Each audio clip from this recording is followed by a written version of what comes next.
Je suis mademoiselle Atsi Edwige. Je suis directrice des études d'une école supérieure à Zopé. Je fais d'abord la formation de gestion des ressources humaines, ingénieur en ressources humaines. Je suis célibataire, j'ai un enfant.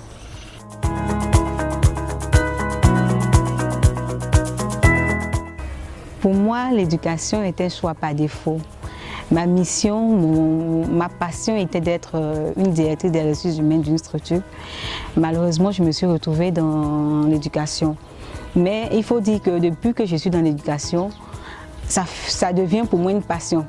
Parce que donner le savoir aux cadres de demain est forcément une passion.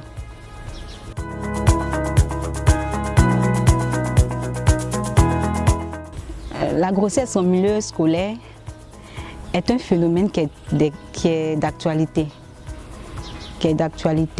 On a l'Organisation mondiale de la santé qui a fait un rapport en 2012 qui dit que le phénomène de la grossesse en milieu scolaire, on observe plus de 16 millions de filles dont l'âge est compris entre 15 et 19 ans qui accouchent chaque année.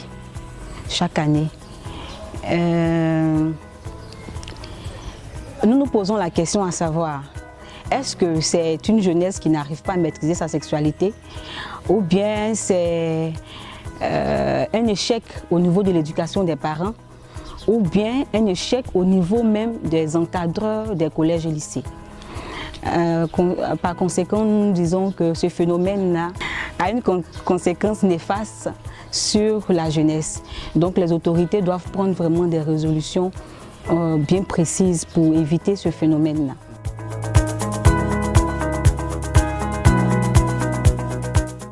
Je pense que ces mesures-là ne portent pas de fruits, dans la mesure où nous voyons aujourd'hui beaucoup de jeunes filles encore enceintes dans les collèges et lycées.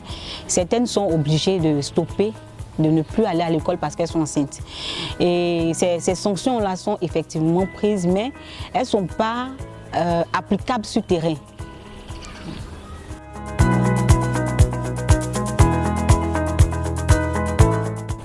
Le 8 mars, pour moi, est la journée internationale de la femme. C'est ce jour-là même que les femmes sont célébrées.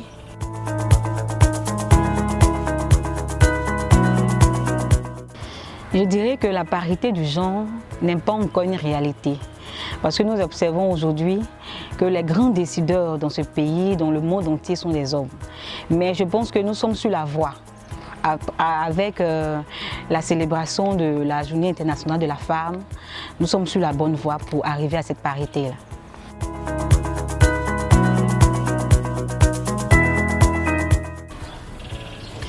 Oui, il y a une différence entre la femme d'hier et la femme d'aujourd'hui. La femme d'aujourd'hui, c'est celle-là qui est autonome, c'est celle-là qui n'a pas forcément besoin d'un homme pour pouvoir survivre. C'est celle-là qui est au cœur des grandes décisions et qui lutte pour les inégalités entre l'homme et la femme. Or, la femme d'hier, c'est celle-là qui était réduite aux tâches ménagères.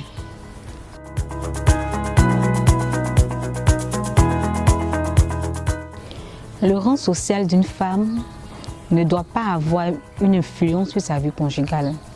Quel que soit ton rang social, quel que soit le rang social de la femme, elle doit connaître sa place dans le foyer.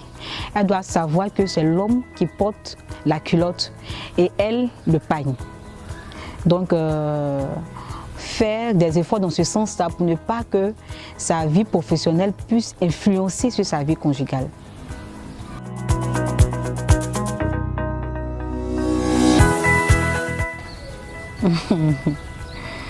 D'accord.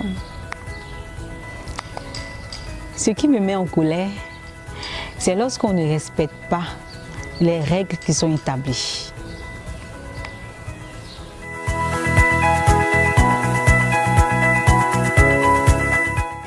Ce qui me rend heureuse, c'est lorsque je suis à Youth Institution, lorsque nous partons faire les différents dons, lorsque je vois un enfant qui reçoit un don et qui me montre le sourire, je suis heureuse.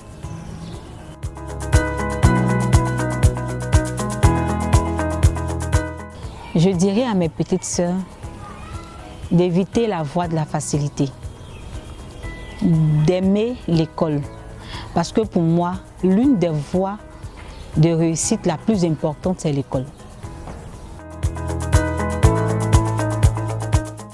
Mon association est une association de jeunes à but non lucratif qui a pour objectif de venir en aide aux personnes en difficulté, plus précisément aux enfants en difficulté. Je dirais que l'adhésion est libre. Par ailleurs, j'invite tous les jeunes qui se sentent dans le besoin d'aider les autres à venir y adhérer. Je demande aussi à ceux qui pensent qu'ils peuvent faire des dons aux enfants qui sont en difficulté de venir le faire.